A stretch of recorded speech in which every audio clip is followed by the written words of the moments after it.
हमारा यह कर्तव्य है कि हम जितनी सांस लेते हैं, जितनी वायु गंदी करते हैं, जितनी प्रकृति प्रदत्त लकड़ी जलाते हैं, उतनी ही वन संपदा की वृद्धि भी करें।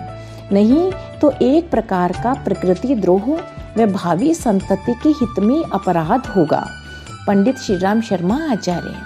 पुस्तक का नाम वृक्षारोपण एक परम पुनीत पुण्य। पुस्तक परिचय। पृथ्वी की परिक्रमा करने वाले रूसी अंतरिक्ष यात्री यूरी गागरिन ने बताया कि पूरे अंतरिक्ष में पृथ्वी ही एकमात्र ग्रह है जो अपनी हरितिमा के कारण सबसे सुंदर है और जहां जीवन संभव है। वृक्षों के प्रत्यक्ष व अप्रत्यक्ष लाभ। जो मनुष्य वृक्षों का आरोपण करता है वे वृक्ष परलोक में उसके पुत्र होकर जन्म लेते हैं। वृक्षों का दान करने वाला वृक्षों के पुष्पों द्वारा देवताओं को प्रसन्न करता है और मेघ के बरसने पर छाता के द्वारा अभ्यागतों को तथा जल से पितरों को प्रसन्न करता है। परमार्थी वृक्षों की कृपा से बड़ी सुविधा पूर्वक बरसात, जाड़े और ग्रीष्म की तपन से बचकर रहते हैं। वृक्ष फल, फूल, औषधि, लकड़ी, कागज आदि बहुत से उपयोगी पदार्थ देते हैं। वृक्ष कार्बन डाइऑक्साइड का विषपान करते और ऑक्सीजन रूपी अमृत का दान करते हैं। परंतु अब यह परिस्थिति बिगड़ गई है, कल और भी बिगड़ेगी, क्योंकि कार्बन डाइऑक्साइड और हम जो गंदगी पैदा करते हैं उसका विषपान करने वाले वृक्ष कम होते जा रहे हैं। वृक्ष न रहेंगे तो इस ढेर सारी गंदगी का दबाव मनुष्य की सहन शक्ति से बाहर हो जाएगा। उसकी आयु, स्वास्थ्य, शक्ति, शरीर सब पर बुरा प्रभाव पड़ेगा। आपके समक्ष प्रस्तुत है एक लघु पुस्तक जो कहती है कि वृक्षारोपण को एक परम पुनीत कर्तव्य मानकर उसे एक अभियान के रूप में चलाया जाना चाहिए। वृक्षों के परिधान पृथ्वी माता की शोभा बढ़ाते हैं, उसके लिए हमें भी योगदान करना चाहिए। अतः पुस्तक के लेखक ने सभी से अनुरोध किया है कि जन्मदिन, स्मृति चिन्ह जैसे अवसरों पर वृक्षारोपण कर इस पुनीत कार्य में सहयोग करें। पुस्तक के कुछ अंश। फूलहि फलहि सदा तरु कानन, रहि एक संग गज पंचानन, लता विटप मांगे मधु चवहि, मन भावती धेनु पयसवहि।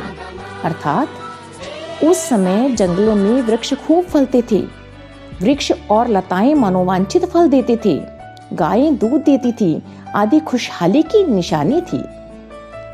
पश्चिमी संसार जिन बातों पर अभिमान करता है वे असल में भारतवर्ष से ही वहां गई हैं और तरह तरह के फल, फूल, पेड़ और पौधे जो इस समय यूरोप में पैदा होते हैं हिंदुस्तान से ही ले जाकर वहां लगाए गए हैं।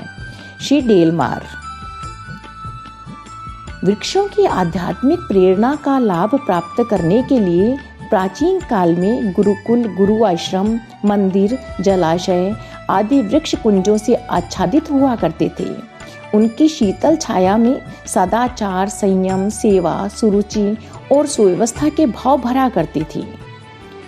वृक्ष लगाने का पुण्य प्राप्त न करें तो उन्हें काटने के पाप से भी हमें बचना चाहिए। भगवान शंकर ने देव दनुजों की रक्षार्थ विष का प्याला उठाकर उसे स्वयं पी लिया था और अमृत देवताओं को बांट दिया था। संभव है सतयुग में कोई ऐसी घटना घटित हुई हो, पर घटना तो हम अभी भी देख रहे हैं कि वृक्ष निर्जीव होते हुए भी किस प्रकार मनुष्य के हिस्से में पड़े विष को पीते रहते हैं और उन्हें प्राण दान देते रहते हैं। हमारे ऋषियों ने कहा है कि मनुष्य की आयु वृक्षों की कृपा पर निर्धारित है। यह कथन अक्षरशः सत्य है। वैज्ञानिक भी इस बात से सहमत हैं कि मनुष्य की आयु को वृक्ष बहुत प्रभावित करते हैं। चिकित्सा शास्त्रियों का मत है कि यदि मनुष्य को फलों के साथ दूध की पर्याप्त मात्रा मिलती रहे तो फल उसके पूर्ण आहार का काम दे सकते हैं और मनुष्य जीवन भर पूर्ण स्वस्थ व निरोग बना रह सकता है। वनस्पति लगाने का अर्थ है भूमि की उर्वरा शक्ति का रक्षण करना और वन काटने का अर्थ है उसे वंध्या बनने का अभिशाप देना। पुस्तक के कुछ प्रकरण। वृक्ष प्रकृति के परिधान, वृक्ष आध्यात्मिक प्रशिक्षक, वृक्ष के फायदे, मकानों के लिए लकड़ियां, ईंधन और खाद, मानव जाति की अनन्य सेवक वृक्ष, पक्षियों के आश्रय स्थल, वन संपदा का संरक्षण भी आवश्यक है।